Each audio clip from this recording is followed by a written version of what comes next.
जय हिंद। कल आर्टिकल्स देखे थे हमने राज्यपाल के, और राज्यपाल से संबंधित कुछ प्रश्न थे जिन्हें हमने समझा था, तो आर्टिकल के थ्रू आज उन्हें कंप्लीट करेंगे। और इसके अलावा राज्यपाल से संबंधित जो आर्टिकल्स मुझे और डिटेल में आपको समझाने चाहिए वो मैं आज आपको समझाऊंगा, और राज्यपाल की शक्तियों के बारे में आज हम बात करेंगे। उससे पहले आर्टिकल्स पे चर्चा कर लेते हैं। तो सबसे पहला आर्टिकल 153, क्या लिखा हुआ है इस पे? 153 में क्या लिखा है? राज्यों के राज्यपाल। तो सबसे पहले इसी पर बात कर लेते हैं। क्या प्रत्येक राज्य का एक राज्यपाल होता है? होता है। हर एक राज्य का एक राज्यपाल होता है। क्या ये अनिवार्य है? अनिवार्य है या नहीं भी होगा तो चलेगा? बताइए, अनिवार्य है या नहीं? अनिवार्य है। क्यों अनिवार्य है? केवल एक कारण बताइए, क्यों अनिवार्य है?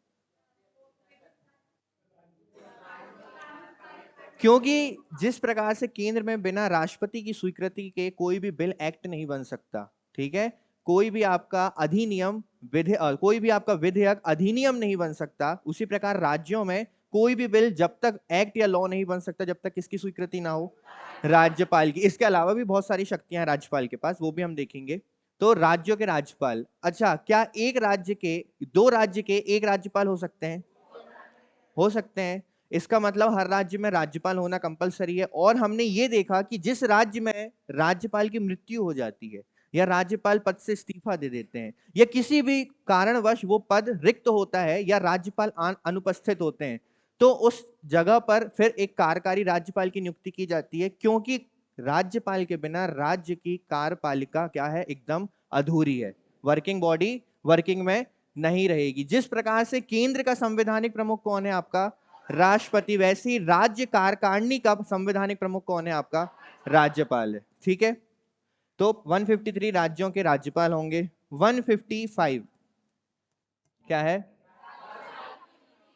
राज्यपालों की नियुक्ति। अच्छा, राज्यपाल का चुनाव कैसे होता है? राज्यपाल का इलेक्शन डायरेक्ट होता है या इनडायरेक्ट? कैसा? इसका इलेक्शन प्रत्यक्ष होता है या अप्रत्यक्ष? कैसा होता है?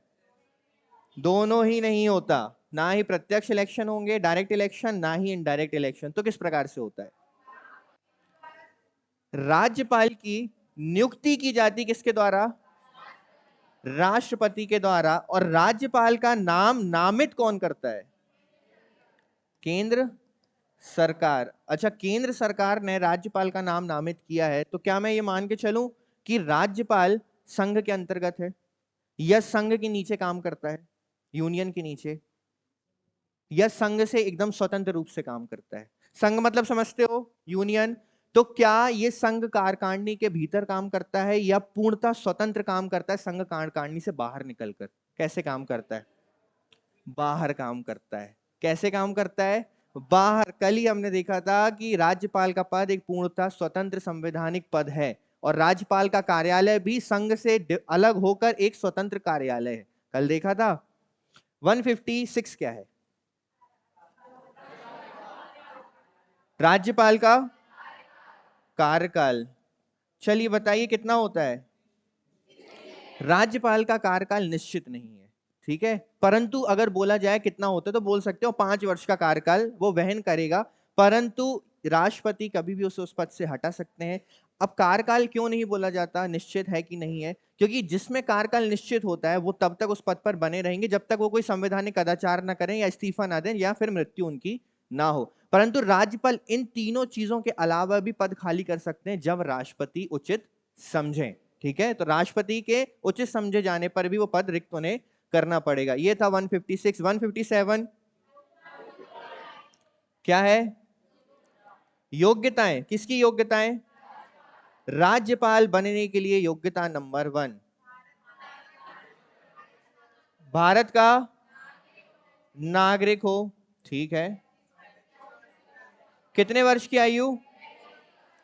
35 वर्ष या उससे अधिक उसकी आयु हो।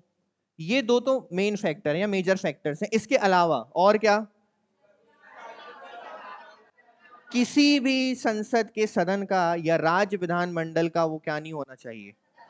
अगर वो सदस्य है तो राज्यपाल का पद ग्रहण करते ही उसे उस पद को क्या करना होगा, खाली करना होगा। और पॉइंट नंबर 4 क्या, किसी अन्य लाभ के पद पर नहीं होना चाहिए। अब परंपराएं देख लेते हैं राज्यपाल की। 2 परंपराएं यहां पर काम करती हैं। सबसे पहली परंपरा क्या है कि राज्यपाल उसी राज्य का क्या नहीं होना चाहिए, नागरिक नहीं होना चाहिए, या उस राज्य से उसका कोई भी संबंध नहीं। अर्थात जिस व्यक्ति का संबंध मध्य प्रदेश से है वो मध्य प्रदेश का राज्यपाल कभी भी नहीं बन सकता, वो मध्य प्रदेश के गवर्नर कभी नहीं बन सकते। और दूसरी कंडीशन क्या थी, एक बार राज्यपाल को नियुक्त करने से पूर्व आपको संबंधित उस राज्य के मुख्यमंत्री से, चीफ मिनिस्टर से क्या करना होगा, सलाह मशवरा करना होगा, परामर्श करना होगा। क्यों करना होगा परामर्श या सलाह मशवरा, क्योंकि कार्यकारिणी के सदस्य मुख्यमंत्री भी हैं, कार्यकारिणी के सदस्य वो भी बनने वाले हैं, तो दोनों में आपसी सामंजस्य होना बहुत आवश्यक है, क्योंकि दोनों जब मिलकर रहेंगे तभी बेहतर तरीके से राज्य का संचालन हो पाएगा। इसके अब हम आगे बढ़ते हैं आर्टिकल्स में थोड़ा। 157 नियुक्ति के लिए योग्यताएं, राज्यपाल कार्यालय की शर्तें। अच्छा, आकस्मिकताओं में राज्यपाल के कार्यों का निर्वहन यह है कि कुछ ऐसी शक्तियां होती हैं जो राज्यपाल को दी नहीं गई हैं, परंतु आकस्मिकता के समय राष्ट्रपति उन्हें वो शक्तियां निर्वहन करने के लिए दे सकते हैं। ठीक है, आर्टिकल नंबर 161 क्षमा आदि, इसे आज हम डिटेल में कवर करेंगे। इसके बाद 175 राज्य विधानमंडल के सदनों या सदनों को संबोधित करने और संदेश भेजने का राज्यपाल का अधिकार। जब भी राज्यों में सत्र बुलाना है, एक साल में 3 सत्र होते हैं, केंद्र में भी आपने पढ़े हैं, तो केंद्र में जब सत्र होते थे तो कौन इनवाइट करता था सबको, फोन करके। फोन करने का मतलब है कि पत्र भेजकर कि आप सत्र शुरू होने जा रहा है और आप सभी को किसमें उपस्थित होना है, सत्र में। सेम एज स्टेट में भी कौन इनवाइट करता है, राज्यपाल इनवाइट करते हैं, गवर्नर इनवाइट करते हैं कि सत्र का आरंभ होने जा रहा है, आप सभी को सत्र में उपस्थित होना है। राज्यपाल का विशेष संबोधन, कोई भी नए सत्र का जब आरंभ होता है या कोई नई सरकार का पहला सत्र होता है तो उससे शुरू किया जाता है अभिभाषण के साथ या संबोधन के साथ। ठीक है, तो 176 में राज्यपाल का विशेष संबोधन है, और 87(1) में किसका है, राष्ट्रपति का अभिभाषण या राष्ट्रपति का विशेष संबोधन। 201 राज्यपाल द्वारा राष्ट्रपति के विचार हेतु आरक्षित, इसे भी आज डिटेल में हम कवर करेंगे। 213 अध्यादेश प्रख्यापित करने की राज्यपाल की शक्ति, जब भी सत्र हमारे अस्तित्व में नहीं होता या सत्र नहीं चल रहा है, सत्र की बैठकें नहीं हो रही हैं, परंतु कोई कानून तुरंत इंप्लीमेंट करने की आवश्यकता है, तो ऐसे में कौन सी शक्ति का उपयोग किया जाता है, अध्यादेश, ऑर्डिनेंस पावर का उपयोग किया जाता है। ऑर्डिनेंस पावर तब काम आती है कि जब संसद या विधानमंडल का सत्र नहीं चल रहा है ना, क्योंकि लॉ कब बनाया जाएगा, जब विधायिका बैठेगी लॉ बनाने के लिए, जब उस पर वोटिंग होगी, उस पर बहुमत से उसे पास किया जाएगा, उस पर राज्यपाल की स्वीकृति होगी, तब वो क्या बनेगा। अब इतनी लंबी प्रोसेस है, परंतु जब सदन ही नहीं बैठ रहा है, जब सदन की बैठक ही नहीं हो रही, तो ऐसी कंडीशन में लॉ कैसे पारित किया जाएगा, अध्यादेश के थ्रू। ठीक है, अध्यादेश के द्वारा पारित किया जाता है। तो राष्ट्रपति के पास केंद्र में अध्यादेश पारित करने की शक्ति है और राज्यपाल के पास राज्य में अध्यादेश पारित करने की शक्ति है। आर्टिकल नंबर 217 उच्च न्यायालय के न्यायाधीशों की नियुक्ति के मामले में राष्ट्रपति द्वारा राज्यपाल से परामर्श किया जाता है। 233 राज्यपाल द्वारा जिला न्यायाधीशों की नियुक्ति। 234 राज्यपाल द्वारा राज्य की न्यायिक सेवा में व्यक्तियों की नियुक्ति। तो ये चीजें हमने कल कवर कर ली थी। अब हम थोड़ा कुछ आर्टिकल्स हैं जो डिटेल में पढ़ेंगे और उसके बाद हम देखेंगे कि इसकी शक्तियां क्या है राज्यपाल की। तो यहां तक कोई प्रॉब्लम है क्या? चलो, सबसे पहले 153 प्रत्येक राज्य के लिए एक राज्यपाल होगा, बशर्ते कि इस, अच्छा एक चीज और, प्रत्येक राज्य के लिए राज्यपाल होगा, परंतु 2 हमारी ऐसी यूटीज हैं जिसमें राज्यपाल नहीं होते। तो कौन होते हैं, कौन होते हैं? एलजी होते हैं, एलजी बोलते हैं, लेफ्टिनेंट गवर्नर बोला जाता है। वो इनसे डिफरेंट हैं थोड़े से। ठीक है, उन्हें राष्ट्रपति केंद्र नामित करके राष्ट्रपति द्वारा नियुक्ति, ये कंप्लीटली प्रोसेस नहीं होती है, और ना ही वो उस विधानसभा के या फिर उस यूटी के संवैधानिक प्रमुख होते हैं। हमारे जो राज्यपाल हैं ये इन राज्यों के संवैधानिक प्रमुख हैं। ठीक है, पर जो एलजी होते हैं, जो आपके पुडुचेरी हैं या फिर दिल्ली के जो एलजी हैं, वो उस यूटी के संवैधानिक प्रमुख नहीं है। ये चीज आप याद रखिएगा, उन्हें हम बाद में कवर करेंगे। प्रत्येक राज्य के लिए एक राज्यपाल होगा, बशर्ते कि इस अनुच्छेद में कोई भी बात एक ही व्यक्ति को 2 या 2 से अधिक राज्यों के राज्यपाल के रूप में नियुक्त करने से नहीं रोक सकती है। 152 ये कहता है सिंपल कि 153 ये कहता है कि प्रत्येक राज्य के लिए एक राज्यपाल होगा और एक से अधिक राज्यों के लिए भी एक राज्यपाल हो सकता है, कोई भी प्रावधान उसे ऐसा करने से नहीं रोक सकता। 155 किसी राज्य के राज्यपाल की नियुक्ति राष्ट्रपति द्वारा अपने हस्ताक्षर और मोहर के तहत वारंट के द्वारा की जाएगी। तो नियुक्ति तो राष्ट्रपति करेंगे, परंतु नाम नामित कौन करेगा? केंद्र करेगा। 156 राज्यपाल के पद की अवधि देखना, राज्यपाल राष्ट्रपति की इच्छा पर्यंत पद पर बना रहेगा। राष्ट्रपति की इच्छा मतलब, अच्छा आपने एक चीज तो सुनी होगी, राज्यपाल को बोला जाता है कि राज्यपाल राज्यों में राष्ट्रपति का या केंद्र सरकार का एजेंट होता है, ये तो सुना है आपने। तो प्रसाद पर्यंत का मतलब क्या होता है कि जब तक राष्ट्रपति की इच्छा है, जब तक राष्ट्रपति की कृपा बनी हुई है। कृपा आती है, आपने सुना होगा, कृपा बरसती, जैसे निर्मल बाबा की कृपा सुनी थी। निर्मल बाबा को कौन कौन जानता है? किस किस ने अपने पर्स खोले ये भी बता दो। निर्मल बाबा के सामने ब्लैक कलर के खोले, किसी ने नहीं खोले ना। राज्यपाल अपने पर्स खोलते हैं राष्ट्रपति के सामने। जब तक कृपा आती रहेगी किसकी? राष्ट्रपति की, प्रेसिडेंट की, तब तक राज्यपाल एकदम अपनी पावर पर उस राज्य पर बने रहेंगे। परंतु जब राष्ट्रपति का मन हुआ कृपा किसी और को देने का या कृपा को रोकने का, तब वो उसे उसी तत्काल प्रभाव से पद से हटा सकते हैं। दूसरी कंडीशन, राज्यपाल राष्ट्रपति को संबोधित अपने हस्ताक्षर सहित त्यागपत्र द्वारा भी अपने पद को क्या कर सकता है?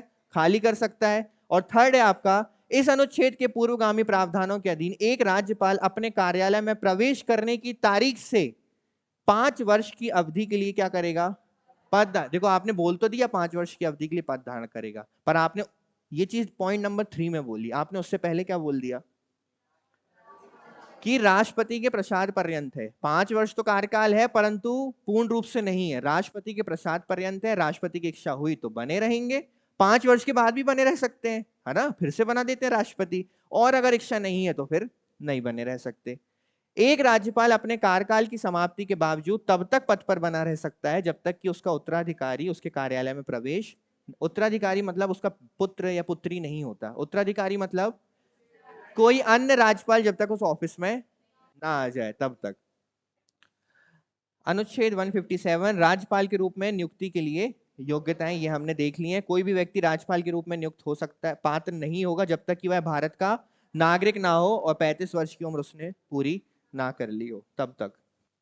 इसके बाद राज्यपाल के कार्यालय की शर्तें, देखने में ज्यादा लग रहा है पर बेहद ही आसान है। देखिए, राज्यपाल संसद के किसी भी सदन का या पहली अनुसूची में निर्दिष्ट किसी भी राज्य के विधानमंडल के किसी भी सदन का सदस्य नहीं होना चाहिए। अगर वो सदस्य है तो वो क्या नहीं बन सकता? सिंपल ये बोल रहे हैं कि विधानमंडल किसी भी राज्य के विधानसभा में वो सदस्य नहीं होना चाहिए। अगर वो सदस्य है तो कोई बात नहीं, उनसे राज्यपाल यदि बनना है, गवर्नर यदि बनना है, तो उस पद से वो क्या कर दे?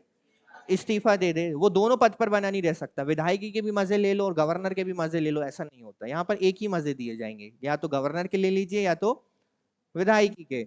और यदि वह संसद के किसी भी सदन अर्थात या लोकसभा या फिर राज्यसभा, यदि वह संसद के किसी भी सदन का या विधानमंडल के किसी भी ऐसे सदन का सदस्य है, यदि किसी राज्य का राज्यपाल नियुक्त किया जाता है, तो यह माना जाएगा कि जिस दिन वह राज्यपाल के रूप में अपना पद ग्रहण करेगा उस दिन उसे उस सदन में अपनी सीट खाली करनी पड़ेगी। ठीक है, तो आप राज्यपाल बनिए तो आपको अपनी पुरानी सीट छोड़नी पड़ेगी। राज्यपाल कोई भी अन्य लाभ का पद धारण नहीं कर सकता।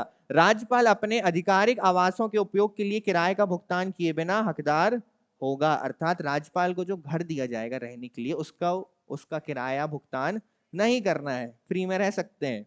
ऐसी परिलिप्तियों, भत्तों और विशेष अधिकारों के भी हकदार होंगे जो संसद द्वारा कानून द्वारा निर्धारित, अर्थात ऐसी शर्तों के, ऐसे भत्तों के वो हकदार होंगे जो संसद निर्धारित करेगी। ठीक है, अब वो जो देना चाहे, वो शैव देना चाहे, वो माली देना चाहे, वो ड्राइवर देना चाहे, वो कार देना चाहे, वो फ्री हवाई जहाज की टिकट देना चाहे, वो फ्री ट्रेन का कोच देना चाहे, पूरी कोच या पूरी ट्रेन देना चाहे, वो निर्धारित करेगी संसद कि राज्यपाल को हमें क्या क्या भत्ते, विशेष अधिकार प्रोवाइड कराने हैं। जहां एक ही व्यक्ति के 2 या 2 से अधिक राज्यों के राज्यपाल के रूप में नियुक्त किया जाता है, वहां राज्यपाल को देय परिलिप्तियों और भत्ते राज्यों के बीच ऐसे अनुपात में आवंटित किए जाएंगे जैसा कि राष्ट्रपति आदेश देते हैं। मान लीजिए कि कोई राज्यपाल 2 स्टेट्स का राज्यपाल है, राज्य स्टेट ए और स्टेट बी, तो इन दोनों की अब शर्तें डिसाइड करना है, परिलब्धियां डिसाइड करना है, या इन्हें क्या क्या सुविधाएं दी जाएंगी ये डिसाइड करना है। तो ये दोनों राज्य मिलकर डिसाइड करेंगे, ए और बी। और किस प्रकार से डिसाइड करेंगे या डिवाइड किस प्रकार से किया जाएगा, ये कौन डिसाइड करेगा? ये राष्ट्रपति इन दोनों राज्यों को बताएंगे। ये राष्ट्रपति बताएंगे इन दोनों राज्यों को कि आपको किस प्रकार से परिलब्धियों, शर्तों और विशेष अधिकार राज्यपाल को प्रोवाइड कराने हैं। राज्यपाल की परिलब्धियों और भत्ते कार्यालय के दौरान कम नहीं किए जाएंगे। एक बार जो राज्यपाल को मिला है उससे उसको अधिक ही दिया जाएगा, उससे कम नहीं दिया जाएगा। उसमें किसी भी प्रकार की कमी नहीं की जाएगी। ये शर्तें हैं। राज्यपाल द्वारा शपथ या प्रतिज्ञा, राष्ट्रपति को शपथ कौन दिलाता है? CGI, chief justice of India, यानी भारत के उच्चतम न्यायालय के मुख्य न्यायाधीश। उसे छोटा कर देते हैं क्योंकि राष्ट्रपति का छोटा रूप राज्यपाल है राज्यों में। सेम है, सीजीआई का छोटा रूप राज्यों में कौन है? हाई कोर्ट के मुख्य न्यायाधीश। तो बात खत्म। आपके राज्यपाल को शपथ दिलाने का काम करेगा हमारे माननीय हाई कोर्ट के मुख्य न्यायाधीश। प्रत्येक राज्यपाल और राज्यपाल के कार्यों का निर्वहन करने वाला प्रत्येक व्यक्ति अपने कार्यालय में प्रवेश करने से पहले उच्च न्यायालय के मुख्य न्यायाधीश की उपस्थिति में शपथ लेगा और उस पर हस्ताक्षर करेगा। कुछ आकस्मिकताओं के में राज्यपाल के कार्यों का निर्वहन। राष्ट्रपति इस अध्याय में प्रदान नहीं की गई किसी भी आकस्मिकता में किसी राज्य के राज्यपाल के कार्यों के निर्वहन के लिए ऐसा प्रावधान कर सकता है जैसा वह उचित समझे। यानी आकस्मिकताओं के समय कोई अन्य प्रावधान राष्ट्रपति कर सकता है जिसके तहत राज्यपाल को अधिक शक्तियां प्राप्त हो सकती हैं। 161 राज्यपाल की क्षमा आदि देने और कुछ मामलों में सजा को निलंबित करने, माफ करने और कम करने की शक्ति। देखो ये जो सिमिलर पावर्स हैं ये हमारे राष्ट्रपति के पास भी थी। वो सजा को कम कर सकते हैं या सजा को पूर्ण रूप से माफ कर सकते हैं या निलंबित कर सकते हैं, ठीक है, या कम कर सकते हैं। पर एक पावर थी राष्ट्रपति के पास, वो कौन सी थी? वो मृत्यु दंड को उम्र कैद में बदलने की शक्ति थी। ठीक है, कि वो फांसी की सजा को बदल के उम्र कैद में परिवर्तित कर सकते हैं। पर स्टेट गवर्नर या हमारे राज्य के जो राज्यपाल हैं उनके पास ऐसी किसी भी प्रकार की पावर नहीं है। हमारे राज्यों के राज्यपाल फांसी की सजा को या मृत्यु दंड को माफ नहीं कर सकते। वो अधिकार इस पूरे देश में केवल एक ही व्यक्ति को है। ना वो प्रधानमंत्री को है, ना वो संसद को है, ना किसी विधायक, ना किसी सांसद, ना किसी केंद्रीय मंत्री को। वो केवल एक ही व्यक्ति को है जो हमारे संवैधानिक प्रमुख भी हैं देश के, जो हमारे देश के प्रथम नागरिक भी हैं। वो कौन है? राष्ट्रपति, प्रेसिडेंट ऑफ इंडिया। तो फांसी की सजा को केवल कौन माफ कर सकता है? उसके अलावा क्षमादान की जितनी भी शक्तियां जो राष्ट्रपति के पास है वो कॉपी करके किसको दे दी गई हैं? राज्यपाल को दे दी गई हैं। राज्य के लिए महाधिवक्ता। ये महाधिवक्ता क्या होता है? इसे बोला जाता है एडवोकेट जनरल।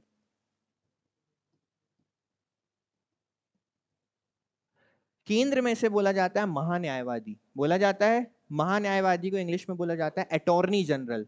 ठीक है, पर अभी हम स्टेट की बात कर रहे हैं, राज्यपाल की बात कर रहे हैं। तो महाधिवक्ता मतलब क्या होता है? Advocate general. एडवोकेट जनरल क्या होता है? सबसे पहले इस पे बात कर लेते हैं।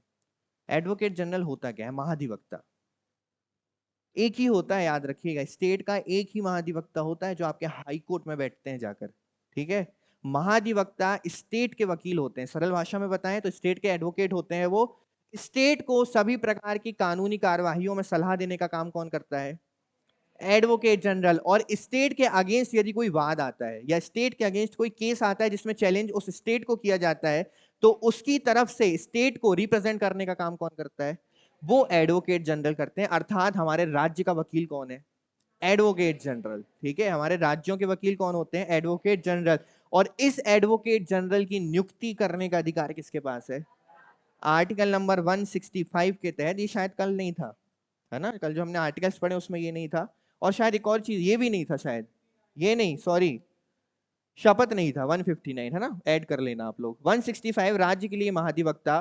प्रत्येक राज्य का राज्यपाल एक ऐसे व्यक्ति को राज्य के लिए महाधिवक्ता नियुक्त करेगा जो उच्च न्यायालय का न्यायाधीश नियुक्त होने के योग्य हो। महाधिवक्ता राज्यपाल की इच्छा तक पद धारण करेगा और राज्यपाल द्वारा निर्धारित पारिश्रमिक प्राप्त करेगा। देखो कितनी सिंपल चीज है। हमने केंद्र में देखा था कि राष्ट्रपति नियुक्त करते हैं किसको? महान्यायवादी को, जिसे बोला जाता है अटॉर्नी जनरल। ठीक है, राज्यों में राज्यपाल किसे नियुक्त कर रहे हैं? Advocate general. महान्यायवादी का पद भी प्रसाद पर्यंत पद है, अर्थात जब तक राष्ट्रपति चाहेंगे तब तक ये पद पर बने रह सकते हैं। सेम एज ये भी प्रसाद पर्यंत है, जब तक राज्यपाल चाहेंगे तब तक ये पद पर बने रह सकते हैं। और दोनों की ही वेतन भत्ते और सेवा शर्तों का निर्धारण कौन करता है? इसका राष्ट्रपति और इनका राज्यपाल। ठीक है, तभी हमें गवर्नर पढ़ने में आसानी इसलिए हो रही क्योंकि हमने राष्ट्रपति पूरा पढ़ा हुआ है। तो हमें पता है राष्ट्रपति के पास जो जो पावर्स है उन पावर्स को छोटा कर दो, किसके पास है सारी की सारी। हाँ, कुछ पावर्स नहीं है जो अभी हम आगे देखेंगे। ठीक है, ये हो गया 165। अब पावर्स में आते हैं, जो इंपॉर्टेंट आर्टिकल्स उस पर हमने डिटेल में चर्चा कर ली। अब हम पावर्स पे आते हैं। सबसे पहले हमने जब राष्ट्रपति पढ़ा था तो हमने उसमें देखी थी कौन कौन सी कार्यकारी शक्तियां, एग्जीक्यूटिव पावर्स और विधायी शक्तियां, लेजिस्लेटिव पावर्स और न्यायिक शक्तियां, जुडिशियल पावर्स, और क्या देखा था? सैन्य शक्तियां, मिलिट्री पावर्स। इसके अलावा और कौन सी शक्तियां देखी थी? वित्तीय शक्तियां, फाइनेंशियल पावर्स, वित्तीय शक्तियां देखी थी। अब अगर कुछ छूट रहा हो तो देखेंगे आगे। स्टेट में राज्यपाल के पास ये वाली पावर्स हैं, कार्यकारी शक्तियां हैं, विधायी शक्तियां भी हैं, न्यायिक शक्तियां भी, पर सैन्य शक्तियां नहीं है। तीनों सेनाओं का कमांडर इन चीफ कौन होता है? संवैधानिक दृष्टि से कौन होता है? राष्ट्रपति होते हैं। ठीक है, और सेना से संबंधित कोई भी वाद, अगर आपने सुना होगा कोर्ट मार्शल, हमने पढ़ा था कोर्ट मार्शल, जब हमने देखा था सजा को कम करने की शक्तियां, क्षमादान की शक्ति हमने जब पढ़ी थी, अभी आगे है स्लाइड में, जब हमने क्षमादान की शक्ति पढ़ी थी तो उसमें कोर्ट मार्शल को भी कम करने की शक्ति किसके पास थी? राष्ट्रपति के पास। कोर्ट मार्शल मतलब कि जो सेना का अलग से कोर्ट होता है, जो सेना का अलग से अदालत होती है, उस अदालत द्वारा जब किसी सैन्य कर्मी को क्या सुनाई जाती है? सजा, तो उसको भी कम करने की शक्ति किसके पास है? परंतु राज्यपाल ना सेना का कमांडर है और ना राज्यपाल के पास इसी प्रकार की कोई क्षमा करने की शक्ति प्राप्त है। जो पॉइंट या सब्जेक्ट उसके फैक्टर या जो फैक्टर उसके पास है ही नहीं, तो उसमें वो किसी भी प्रकार का निर्णय नहीं दे सकता। वित्तीय शक्तियां राज्यपाल के पास उपस्थित हैं, तो इन शक्तियों पे हम चर्चा कर लेते हैं। सबसे पहले राज्यपाल की कार्यकारी शक्तियां। राज्य सरकार द्वारा की जाने वाली प्रत्येक कार्यकारी कार्यवाही उसके नाम पर की जाती है। कोई भी सौदा जब केंद्र सरकार करती है, एमओयू साइन करती है, किसके नाम पे करती है? राष्ट्रपति के नाम पे करती है। राष्ट्रपति को नहीं पता होता कहां कहां साइन हो गए राष्ट्रपति के, राष्ट्रपति को पता ही नहीं कितनी डील हो गई राष्ट्रपति के नाम से। ठीक है, कुछ भी हो तो फंसेगा कौन? ऐसा नहीं होता है ना, राष्ट्रपति नहीं फंसते हैं। राष्ट्रपति पर किसी भी प्रकार की क्रिमिनल कार्रवाई नहीं चलाई जा सकती, केवल सिविल कार्रवाई चलाई जा सकती है, वो भी कितने? 2 माह की पूर्व सूचना देने। अब 2 महीने का समय दे दिया आपने प्रेसिडेंट को, प्रेसिडेंट तो पहले से तैयार बैठे हैं, पहुंचो तो तुम कोर्ट। ठीक है, और एक चीज याद रखिएगा कि अपने पद पर रहते समय कभी भी राष्ट्रपति कभी किसी न्यायालय में अपनी क्या उपस्थिति, या क्या बोलते हैं, अरे शब्द, पेशी नहीं, गवाही, गवाही देने के लिए उपस्थित होने की राष्ट्रपति को आवश्यकता नहीं है। राज्यों के मुख्यमंत्री और अन्य मंत्रियों की नियुक्ति कौन करता है? केंद्र में प्रधानमंत्री और मंत्रिपरिषद की नियुक्ति कौन करता था? राष्ट्रपति। अब उनका छोटा रूप, प्रधानमंत्री का छोटा रूप मुख्यमंत्री, और वहां मंत्रिपरिषद का छोटा रूप राज्य मंत्रिपरिषद। तो यहां पर नियुक्ति कौन करता है? देखो, मान लो मध्य प्रदेश में 230 सीटें हैं, पार्टी ए को प्राप्त हो गई यहां पर 140 सीटें, तो बहुमत प्राप्त हो गया, बहुमत प्राप्त हो गया, 50% प्लस 1 सीटें प्राप्त हो चुकी हैं। अब ये जो बहुमत प्राप्त टीम है या पार्टी है, ये जाएगी किसके पास? कि राज्यपाल जी देखिए हमें पूरा बहुमत प्राप्त हो गया है, आप हमें आमंत्रित कीजिए और हमें स्वीकृति दीजिए सरकार बनाने के लिए इस राज्य में। राज्यपाल का माने तो राज्यपाल बोलेंगे बिल्कुल देते हैं, राज्यपाल का माने तो बोलेंगे कल आना। किसकी इच्छा पर निर्भर करता है वो? ये सिर पटक पटक के रोज आएंगे, पर जब तक ये स्वीकृति नहीं देंगे ये अपनी सरकार नहीं हाँ, एक चीज हो सकती है जो हुई भी है हमारे देश में, कि ये रोते रोते चले जाते हैं कोर्ट कि हमें सरकार ही नहीं बनाने दे रहे, हमारे पास पूर्ण बहुमत प्राप्त, देख लीजिए आप माननीय जज, देख लीजिए। तो जज फिर फटकार लगाते हैं किसको? राज्यपाल को, कि आप संवैधानिक कदाचार ना करें, जो शक्तियां आपको दी गई उन शक्तियों का उपयोग करें और सरकार बनाने का न्योता दें। ठीक है, तो राज्यपाल तब तो देना ही पड़ेगा, परंतु जब तक ये कोर्ट नहीं पहुंचे और राज्यपाल की इच्छा नहीं, तो फिर तो आप बैठे रहो। सामने बैठे हुए 140 लोग राज्यपाल को तकते हुए, राज्यपाल बढ़िया अपना कोल्ड कॉफी पी रहे हैं, चाय पी रहे हैं, समझ में आ रहा है? तो ये राज्यपाल के पास पावर्स हैं। तो मुख्यमंत्री और अन्य मंत्रियों की नियुक्ति भी कौन करता है? राज्यपाल। निम्न राज्यों में जनजाति कल्याण मंत्रियों की नियुक्ति होती है। केवल 4 राज्य हैं जहां पर जनजातीय कल्याण मंत्री की नियुक्ति की जाती है। छत्तीसगढ़, झारखंड, मध्य प्रदेश। क्यों है ये 4 राज्य? क्योंकि ये जनजातीय बाहुल्य क्षेत्र है, इसलिए यहां पर जनजाति कल्याण मंत्री की नियुक्ति की जाती है। एमपी छत्तीसगढ़ तो पता है आप लोगों को, 2 स्टेट और याद कर लो, झारखंड और उड़ीसा, इन 4 राज्यों में। इसके बाद राज्यपाल राज्यों के महाधिवक्ता की नियुक्ति करता है, ये हमने देख लिया अभी। वह निम्नलिखित लोगों को भी नियुक्त करता है। राज्य के चुनाव आयुक्त। अच्छा, राज्य के चुनाव आयुक्त हुए तो इस पर थोड़ी बात कर लेते हैं। राज्य के जो चुनाव आयुक्त होते हैं या राज्य का जो चुनाव आयोग होता है, ये किसका इलेक्शन करवाता है? नगर या स्थानीय निकाय या पंचायत का, और जो हमारी नगर निगम या नगर पालिका के जो इलेक्शंस होते हैं वो, ठीक है, जो आपका अनुसूची नंबर 11 और अनुसूची नंबर 12 है। कभी भी याद रखिएगा, राज्य का चुनाव आयोग जो स्टेट इलेक्शन कमीशन है वो विधानसभा के इलेक्शन नहीं करवाता। राज्यों के विधानसभा के इलेक्शन वो कौन करवाता है? राष्ट्रीय election commission, national election commission, है ना? नेशनल नहीं, क्या बोलना चाहिए? क्या बोलना चाहिए? Election commission of India. तुम लोग कुछ भी मत बुलवाया करो मुझसे, ठीक है ना? पहले मुझे बोलने दिया करो, उसके बाद बोला करो। Election commission of India. राज्य लोक सेवा आयोग के अध्यक्ष और सदस्यों की नियुक्ति कौन करता है? अर्थात एमपीपीएससी का आपने नाम सुना होगा, बहुत ही जाना माना नाम है, विवादों में घिरा रहता है। Madhya Pradesh postpone service commission, sorry, public service commission. तो एमपीपीएससी जो है, इसके यदि अध्यक्षों की नियुक्ति करनी है और सदस्यों की नियुक्ति करनी है तो वो कौन करता है?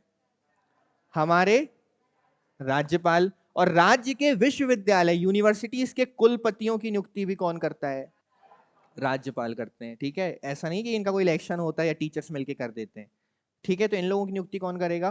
तो 4 नाम देख लीजिए। पहला महाधिवक्ता, दूसरा चुनाव आयोग, तीसरा आयोग के अध्यक्ष और चौथा कुलपति।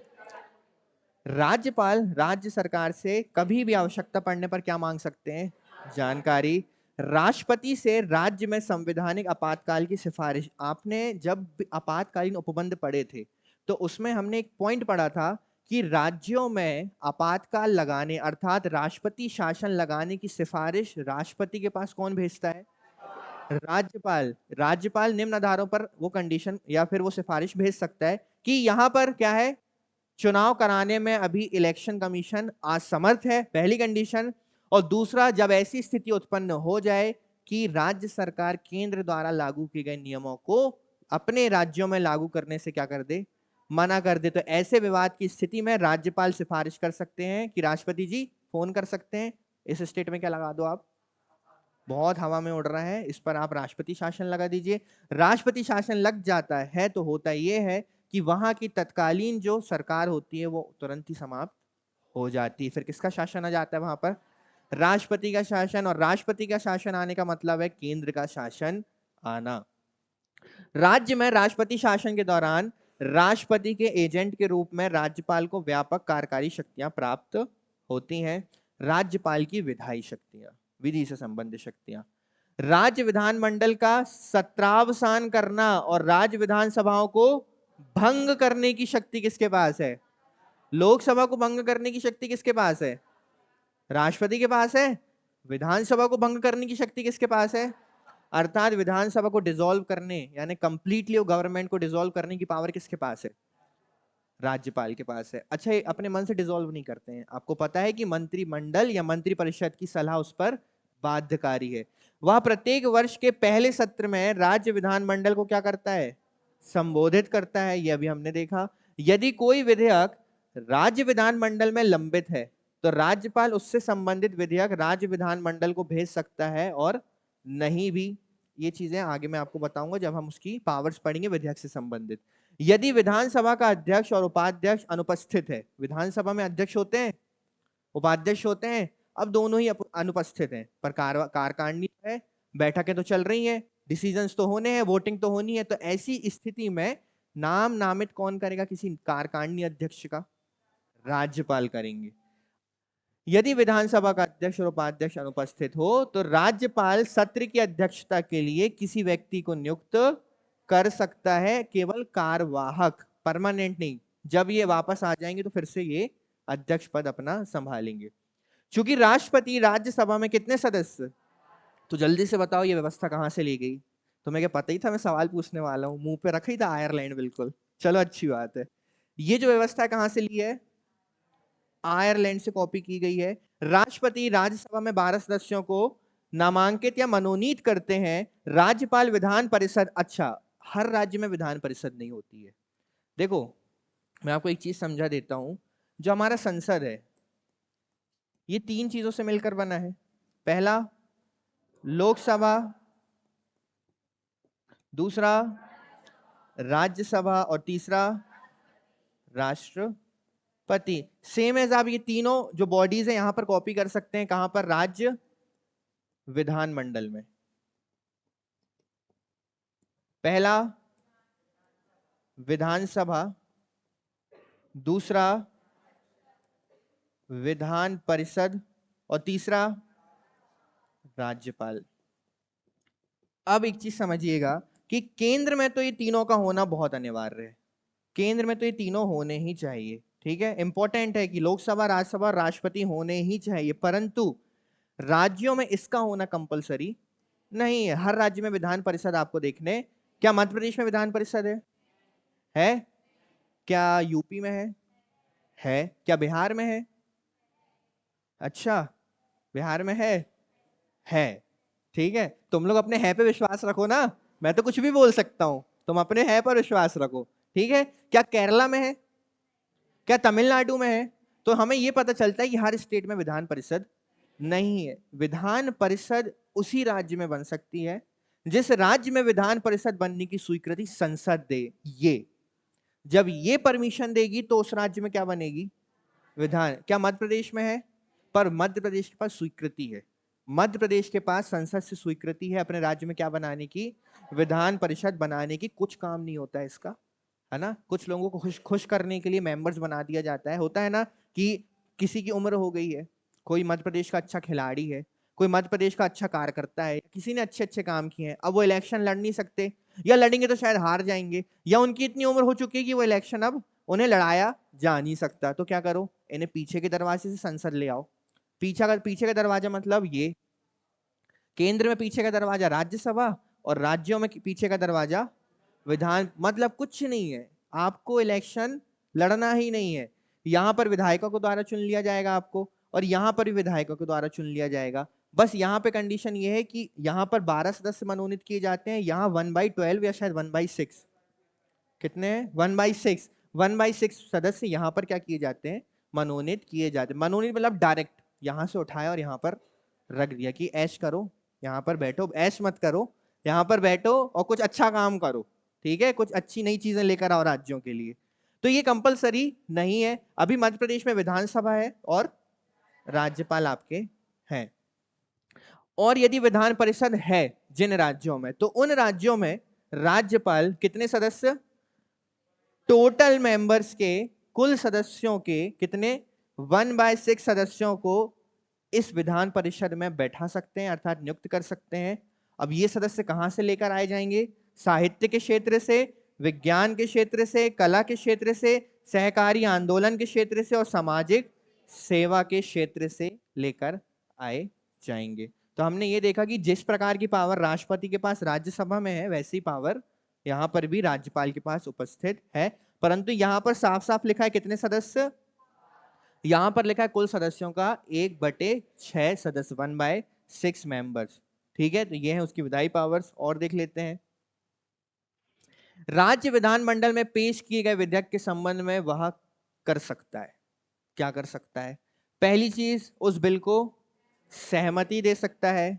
दूसरी चीज, उस बिल को रोक सकता है। और तीसरी चीज, बिल को वापस कर सकता है। अब इस चीज को समझना, ये 3 पावर्स तो हमारे राष्ट्रपति के पास भी थी, तो एक पावर और है जो हमारे राज्यपाल के पास है। वो क्या?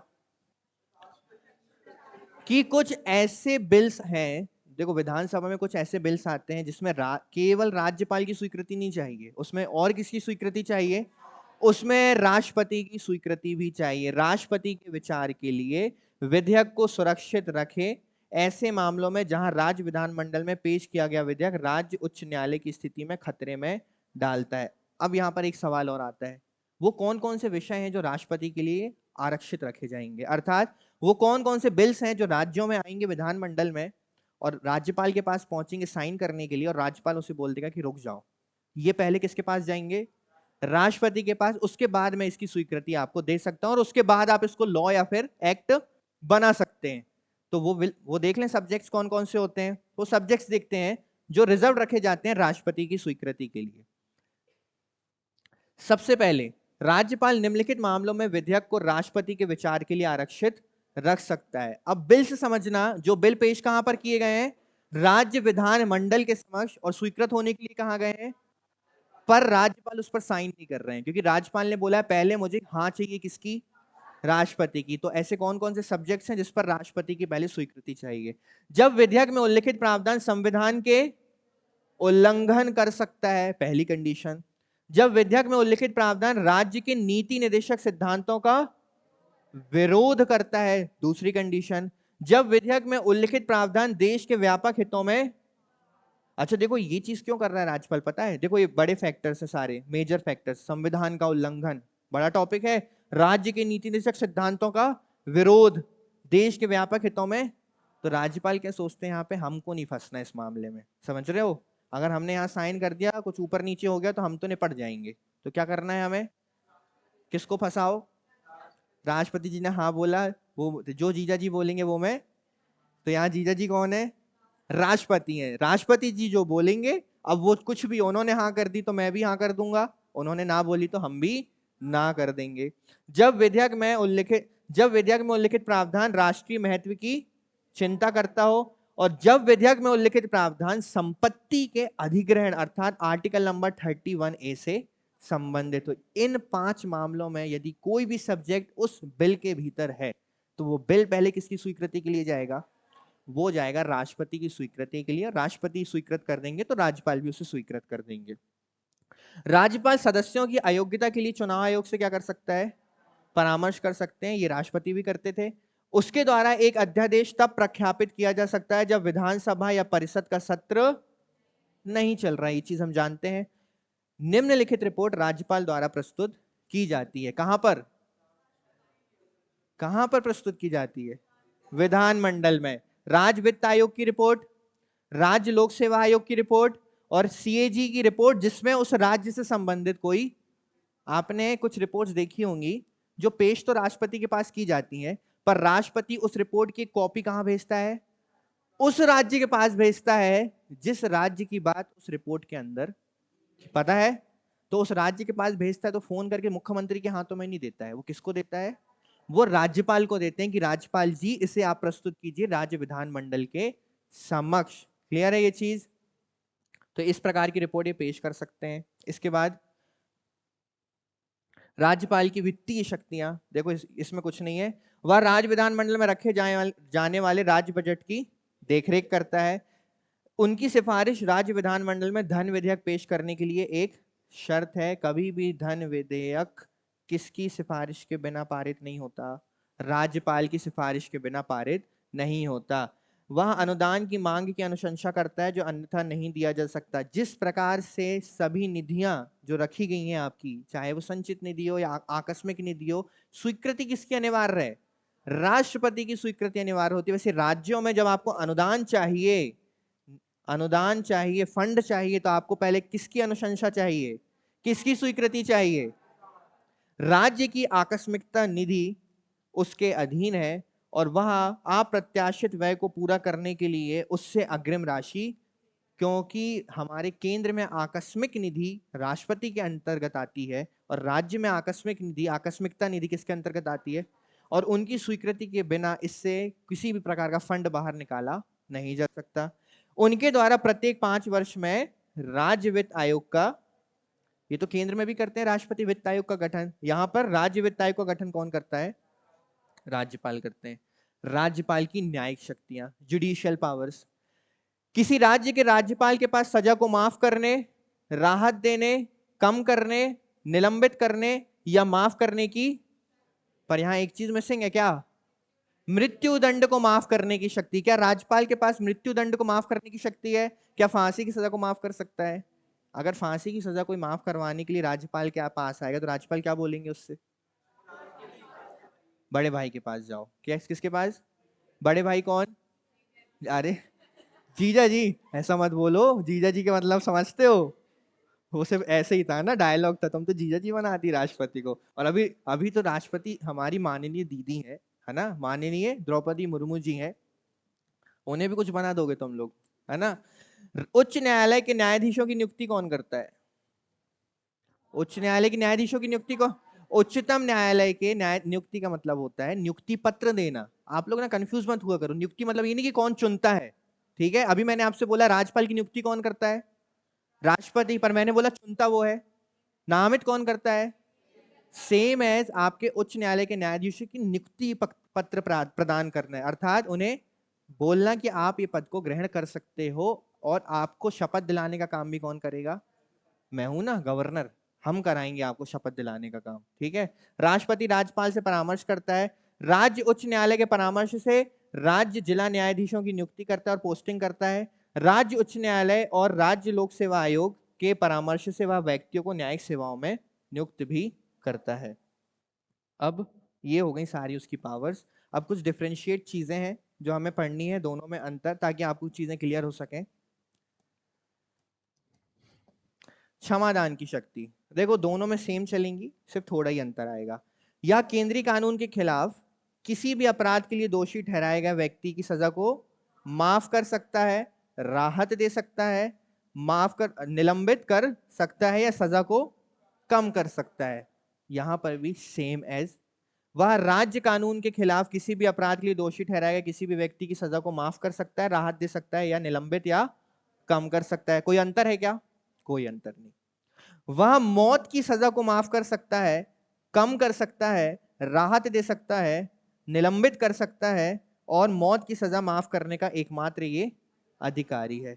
वह मौत की सजा को माफ नहीं कर सकता, भले ही राज्य के कानून में मौत की सजा का प्रावधान हो। देखो यहां ये राज्य के कानून के खिलाफ माफ कर रहा था, ये केंद्र के कानून के खिलाफ।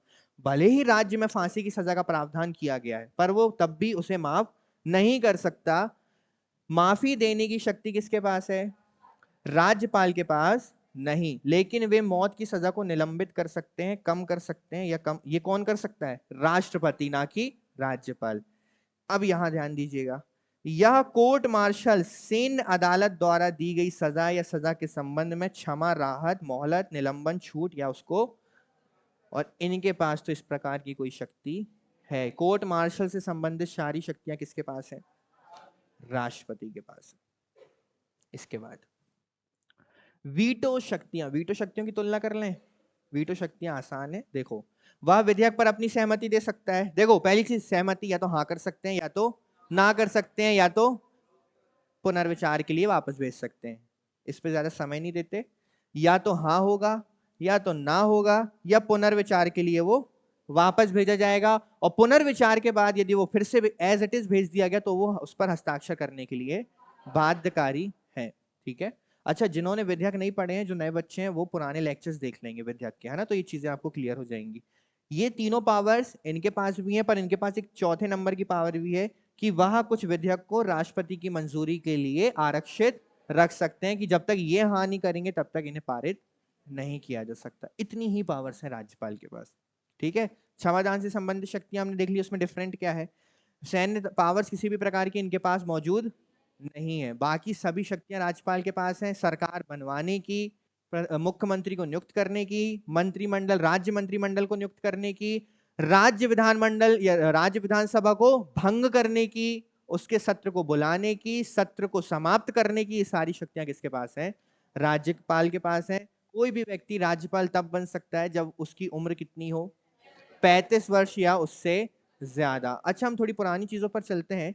लोकसभा सदस्य बनने के लिए कितनी उम्र होनी चाहिए? फिर से मैं पूछता हूं, लोकसभा सदस्य बनने के लिए कितनी उम्र होनी चाहिए? 25 वर्ष, ठीक है? विधानसभा सदस्य बनने के लिए कितनी उम्र होनी चाहिए? 25 वर्ष। राज्यसभा सदस्य बनने के लिए कितनी उम्र होनी चाहिए? 30 वर्ष। राष्ट्रपति बनने के लिए कितनी उम्र होनी चाहिए? राज्यपाल बनने के लिए? प्रधानमंत्री बनने के लिए? 25 या 30?